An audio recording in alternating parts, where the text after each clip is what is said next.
So there are two kinds of banks that are there. One is the high street bank, and one is the banks which are into financial inclusion and working with the Bharat in India. If I come down to the banks which are catering to the Bharat customer, then it's kind of a, I wouldn't call it a similar story, but it's going on the lines of how Demon was. If you look at the Demon, the cash had dried out of the market. There was no cash coming into the NBFCs or the MFIs or the banks which needed money to be collected from their customers.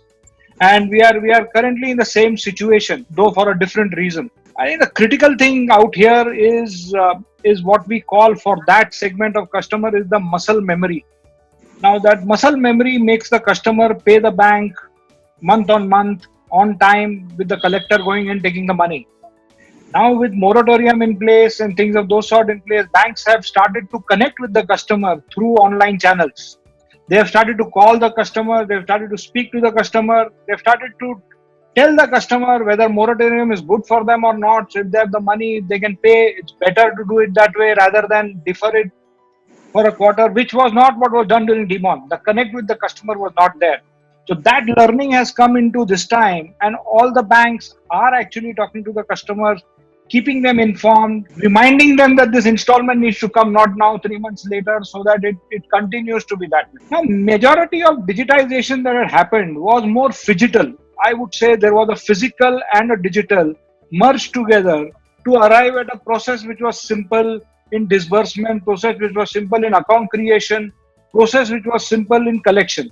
And this phygital still remains. So the physical connect cannot go out of what has been defined.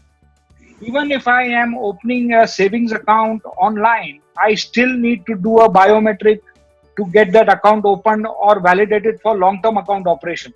So while for the initial 12 months, you are allowed to do a 2 lakh kind of a balance thing, but after that, you still need to get the physical connect with the customer to get the whole thing carried out. In case of NBFCs, they are not as lucky as the banks because the digital footprint of the customers to whom loan is being given is not there.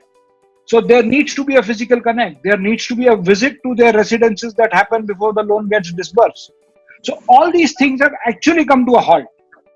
They are not happening. So where is the personal loan being given to a salaried employee? It is very simple, straight through, no connect. You are able to do the transaction, move ahead, give the loan, and start collecting the installments. But if it is a loan to be given to a person in the slum who doesn't have a digital footprint, who doesn't have a credit rating history, then it is like you need to go to their places, verify the places before the loan gets approved. The liquidity issue is there. I think if I look at the last quarter results of many banks, every bank had shown a growth. It's worth waiting for June to find out how we are growing, in what area we are growing. Definitely deposits will see a growth, but then loans will see a dip in terms of what's being disbursed. The other bit is about the collections. If collections are not happening, it is definitely going to impact the liquidity of the banks who are giving loans. So after 3 months, while our books will still look good because there's no NPA, interest accruals continue to happen and things of those sort, but the whole thing will come and get stuck at the basis of liquidity if collections don't start soon.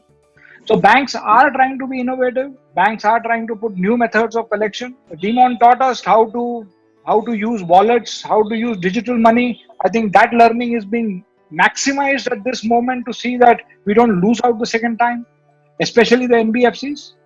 So that's where it stands. So how much ever digitized you are, they are two different kind of banks and they have two different kind of customers, and only time will tell whether we have been taking the right steps or we still need to improve.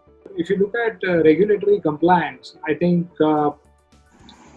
giving a moratorium, saying NPA is not going to be applied for the next 3 months for whoever is not paying back the installments, taking a call for the next 3 months, all these are regulatory compliances, right? Otherwise, you would have had to mark a loan as an NPA once it crossed its timeline of 90 days. Similarly, there are compliances where you report to RBI on what's happening, what has gone wrong, what is it that needs to be changed. There are methods in place to do that and get the response back from the regulators with regards to what needs to be carried out. RBI was already working on zero-touch regulatory reporting. So basically, data moves from systems to the warehouse and from the warehouse directly to RBI without any manual intervention or correction being carried out to the data. And if you are carrying out correction, you will inform RBI that this data was corrected and this data element needed to be done this way with a lot of reasoning. So there were things already in place from a regulatory perspective. I don't think there's anything new that has come from the regulation. Yes, there was a regulation on data access from outside, employees working from home, how are you controlling the data? I think there is a kind of relaxation provided to that because the ministry is continuously providing you with a approval to work from home. If you read the last news, our IT minister had said that they are approving it now till July because every month approving is becoming a big constraint. They will approve it till July so that people know that till July at least they can work from home. Now these things will definitely form into a kind of a regulatory mandate over how you do it. Every organization has been able to work from home. That's a beautiful thing. How controlled, how secured are questions that will get answered in the coming days. We all think we are secure, but you have to understand hackers are one step ahead. Phishing happening and things of those sort. They are in an overrun at the moment. So there are these kind of things that we will have to put a control on. What does the regulator say? That if there is if there is a security breach happening in your organization, inform us. So I think that regulation is going to remain. That regulation is not going to go anywhere. No regulation that is in place that restricts you. There is regulation in place that tries to control and ensure that you are doing it the right way.